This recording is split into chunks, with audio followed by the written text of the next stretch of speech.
Police এখনো জানতে পারেনি। আমি জিজ্ঞেস করলাম, এই যে তোমরা দেখাচ্ছ বারবার একটা বাচ্চা মেয়ে মারা গেছে নাকি রেপ্ট হয়ে, আপনি রেপ্ট বলবেন না প্রেগনেন্ট বলবেন না লাভ অ্যাফেয়ার্স বলবেন? এটা এনকোয়ারি করেছেন কি? আমি পুলিশকে জিজ্ঞেস করলাম। ঘটনাটা খারাপ, অ্যারেস্ট হয়ে গেছে, কিন্তু ছেলেটির সাথে মেয়েটির নাকি লাভ অ্যাফেয়ার ছিল আমি শুনেছি।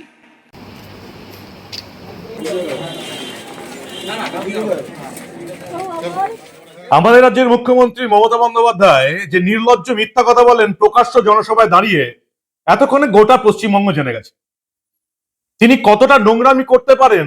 নিজের দলের নেতাদের কুকীর্তি থেকে বাঁচাতে, তাদের আড়াল করতে, সেটাও আজকে পশ্চিমবঙ্গবাসী জেনে গেল।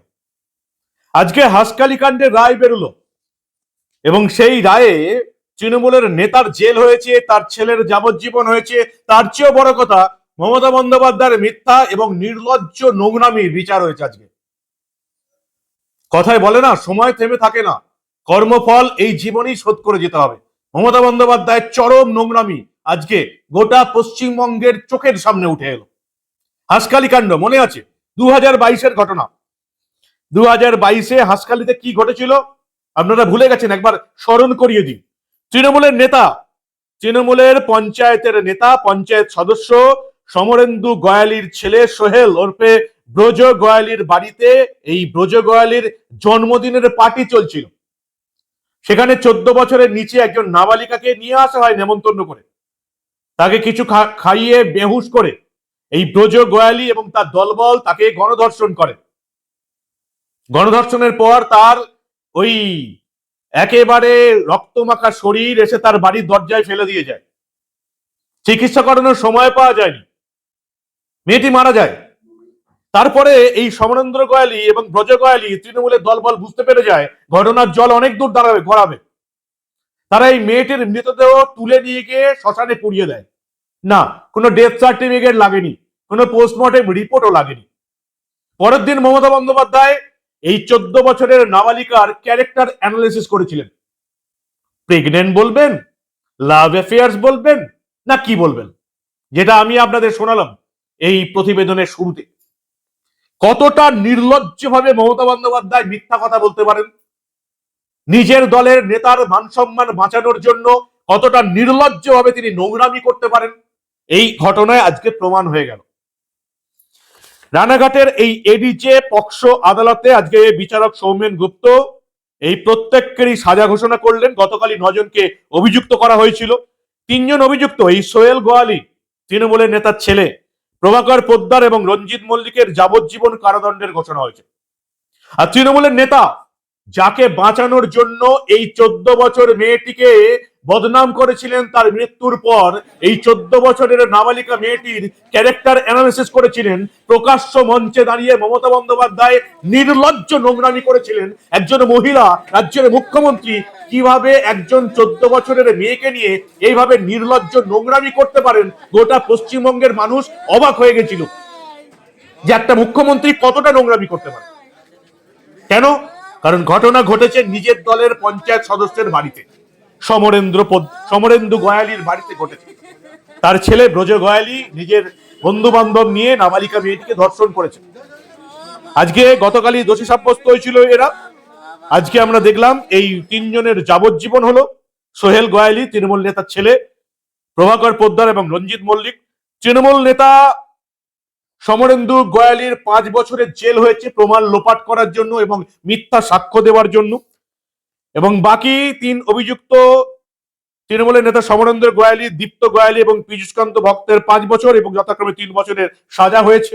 2 জন নাবালক ছিল, সুরজিৎ রায়, আকাশ গৌড়। এদিকে 50,000 টাকার বন্ডে ছাড়া হলো আগামী 1 বছরের জন্য। তাদেরকে কড়া ওয়াচে রাখা হবে, তাদের স্বভাব চরিত্র দেখা হবে। নাবালক বলে ছাড় পেয়ে গেল, এটাই আমাদের ভারতবর্ষের আইন। নাবালকরা ধর্ষণ করতে পারে, কিন্তু তারা ছাড় পেয়ে যাবে তাদের বয়স কম বলে। এই ঘটনা চাপা দেওয়ার জন্য মমতা বন্দ্যোপাধ্যায় প্রকাশ্য জনসভায় এই 14 বছরের নাবালিকা মেয়েটির, মৃত মেয়েটির ক্যারেক্টার অ্যানালিসিস করেছিলেন। এরপরেও যদি আপনাদের ঘুম না ভাঙে, কবে আপনাদের ঘুম ভাঙবে? দক্ষিণ কলকাতা ল কলেজে তৃণমূলের ছাত্র পরিষদের নেতারা তৃণমূলের ছাত্র পরিষদের নেত্রীকেই ধর্ষণ করেছিল, আপনাদের ঘুম ভাঙেনি। মমতা বন্দ্যোপাধ্যায় রামনবমীর অনুষ্ঠানে যারা মিছিল করে যায় তাদেরকে দাঙ্গাবাজ বলেছিলেন, আপনাদের ঘুম ভাঙেনি। পার্ক স্ট্রিট কাণ্ড থেকে শুরু করে, কামদুনি থেকে শুরু করে, হাঁসখালি থেকে শুরু করে কাটোয়া, প্রত্যেকটা ঘটনার মমতা বন্দ্যোপাধ্যায় ওই মেয়েগুলোরই ক্যারেক্টার অ্যানালিসিস করেছিলেন। এরকম নোংরা মুখ্যমন্ত্রী আগে এই পশ্চিমবঙ্গ কোনোদিন দেখেনি। যে তার নেতা সমরেন্দু গোয়ালি, যার আজকে 5 বছরের জেল হলো, তার নেতার ছেলে ব্রজ গোয়ালি ওরফে সোহেল গোয়ালি, যার আজকে যাবজ্জীবন কারাদণ্ড হলো নাবালিকাকে গণধর্ষণ কাণ্ডে, সেই নেতা এবং নেতার ছেলেকে রক্ষা করার জন্য মমতা বন্দ্যোপাধ্যায় এই রকমের নির্লজ্জ নোংরামি করেছিলেন। এখনো যে সমস্ত তৃণমূলের মহিলারা বা তৃণমূলীরা মমতা বন্দ্যোপাধ্যায়কে এইভাবে সাপোর্ট করে যাচ্ছে, তাদেরকে বলে রাখি, তাদের বাড়ির কোনো নারীর সঙ্গে এই ধরনের কাণ্ড হলেও আপনারা যারা মমতা বন্দ্যোপাধ্যায় তৃণমূলকে ভোট দিচ্ছেন, তাদের মেয়ের ক্যারেক্টার অ্যানালিসিস আগে করবেন মমতা বন্দ্যোপাধ্যায়, যদি এর পেছনে তৃণমূল যুক্ত থাকে। খুব সাবধান থাকুন। মমতাকে সাপোর্ট করছেন, করুন।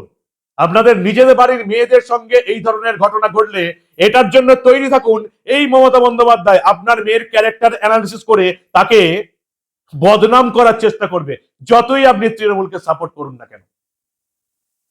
রানাঘাট এডিজে পক্সো আদালত আজকে বিচারক উল্লেখযোগ্য রায় দিলেন। এই রায় আমি জানি কলকাতা হাইকোর্টের চ্যালেঞ্জ হবে, তারপরে কলকাতা হাইকোর্টের ডিভিশন বেঞ্চ আছে, সুপ্রিম কোর্ট আছে, অনেক দূর যাবে। তৃণমূলের নেতা জড়িত আছে, ফলে এই কেস যে অনৈতিক দাবি সেটুকু বলার অপেক্ষা রাখে না। সোহেল গোয়ালি, প্রভাকর পোদ্দার এবং রঞ্জিত মল্লিক, যাদের আজকে যাবজ্জীবন কারাদণ্ড হলো, তাদের ভারতীয় দণ্ডবিধি 120B, 34, 201, 506, 304(2), 336DA এবং পক্সো 6 ধারায় অভিযুক্ত হয়েছিল। এদের প্রত্যেকেই যাবজ্জীবন কারাদণ্ড হয়েছে। সুরজিৎ রায় এবং আকাশ বৈরে, যাদের বয়স কম ছিল, নাবালক বলে, তাদের 120B, 34, 506, 120B ধারা ছিল, তারা নাবালক বলে 50,000 বন্ডে আপাতত 1 বছরের জন্য এদিকে ওয়াচে রাখা হবে। এবং বাকি সমরেন্দ্র গোয়ালি, তৃণমূলের নেতা, দীপ্ত গোয়ালি, পীযূষকান্ত ভক্তরা, এদের 5 বছরের জেল হয়েছে। এরাও ওই 506, 201, 120B, 34 ধারায় অভিযুক্ত। গণধর্ষণের পর শ্মশানে দাহ করে দেওয়া হলো, কোন রকম পোস্টমর্টেম ছাড়া, কোন রকমের রিপোর্ট ছাড়া। এই শ্মশানে যারা দাহ করতে সাহায্য করলো, এদেরও বিচার হওয়া দরকার। কিন্তু সবার আগে বিচার হওয়া দরকার মমতা বন্দ্যোপাধ্যায়ের। কেন তিনি এই রকমের একটি মিতা নাবালিকার ক্যারেক্টার অ্যানালিসিস করেছিলেন, মমতা বন্দ্যোপাধ্যায়ের বিচার হওয়াটা সবচেয়ে বেশি দরকার। কেন রাজ্যের মুখ্যমন্ত্রী হয়ে তদন্তের আগেই, পুলিশের তদন্তের আগে এই রকমের নির্লজ্জ নোংরামি করেছিলেন, তার বিচারটা হওয়া দরকার। এবং এই বিচারটা 2026-এর বিধানসভা নির্বাচনে জনতার আদালতেই হবে মমতা বন্দ্যোপাধ্যায়ের এই বিচার। যতগুলো কাণ্ড ঘটেছে ততগুলো কাণ্ডেই মমতা বন্দ্যোপাধ্যায় এই মহিলাদের ক্যারেক্টার বিশ্লেষণ করে তারাই যে অপরাধী এটা প্রমাণ করার চেষ্টা করে গেছেন বারবার। কি মনে হয় আপনাদের, বাংলার মানুষ কি 2026-এর বিধানসভা ভোটে মমতা বন্দ্যোপাধ্যায়ের বিচার করতে পারবে? এই মমতা বন্দ্যোপাধ্যায়কে একটাও ভোট দেওয়া উচিত এই রকমের নোংরামি দেখার পর? আজকে আদালতে প্রমাণ হয়ে গেল মমতা বন্দ্যোপাধ্যায় নির্লজ্জ মিথ্যা বলেছিলেন এবং নির্লজ্জ নোংরামি করেছিলেন পুলিশের তদন্তের আগে। 14 বছরের বয়সী একটা মেয়ে তৃণমূল নেতার বাড়িতে গণধর্ষিতা হয়ে গেছে, সেই মেয়েটিকে একেবারে নোংরা বাড়িয়ে দিলেন রাজ্যের মুখ্যমন্ত্রী মমতা বন্দ্যোপাধ্যায়। লজ্জা করবে না তৃণমূলকে ভোট দিতে? গায়ে যদি মানুষের চামড়া থাকে, মনুষ্যত্ব বোধ থাকে, তাহলে কেউ মমতার তৃণমূলকে ভোট দিতে পারে না। আর এত কাণ্ড দেখার পরেও মমতা বন্দ্যোপাধ্যায়ের এই নির্লজ্জ নোংরামিকে যারা সাপোর্ট করবেন, 2026-এর বিধানসভা নির্বাচনে মমতার তৃণমূলকে ভোট দেবেন, এই সমস্ত পাপের কর্মফল এই জীবনেই তাদেরকে শোধ করে যেতে হবে। আর সেই পাপের কর্মফল শোধ করাটাও ভয়ঙ্কর হবে আপনাদের পক্ষে, যারা জেনে বুঝে এই নোংরা চোর, জোচ্চোর, চিটিংবাজ, শিক্ষকদের চাকরি চুরি করা, অনুপ্রবেশকারীদের আশ্রয় দেওয়া নোংরা দলটাকে ভোট দেবেন। এবং ততোধিক তাদের নোংরা নেত্রী এই রকমের ক্যারেক্টার অ্যানালিসিস করার পরেও যারা তৃণমূলকে ভোট দেবেন, তাদের সমস্ত পাপের বিচার এই জন্মেই শোধ করে যেতে হবে। কি বলবেন আপনারা? এত কিছু দেখার পরেও, এই এত চূড়ান্ত লেভেলের নোংরামি দেখার পরেও বাংলার মানুষের হুঁশ ফিরবে? বাংলাদেশে জ্বালিয়ে দেওয়া হলো দীপু দাসকে, নতুন কোনো ঘটনা নয়। মুর্শিদাবাদেও গরু কাটার চপার দিয়ে কুপিয়ে খুন করা হয়েছিল হরগোবিন্দ দাস এবং চন্দন দাসকে। তাদের অপরাধ, তারা হিন্দু ছিল। তাদের অপরাধ, তারা মূর্তি তৈরি করত। এই তোষণ রাজে আপনারা আর কত বছর বাস করবেন? যতদিন মমতা বন্দ্যোপাধ্যায় থাকবে, তৃণমূল থাকবে, ততদিন তোষণ রাজ থাকবে। এই তোষণ রাজকে শেষ করতে হবে, নাহলে আপনাদের বাঁচার রাস্তা নেই।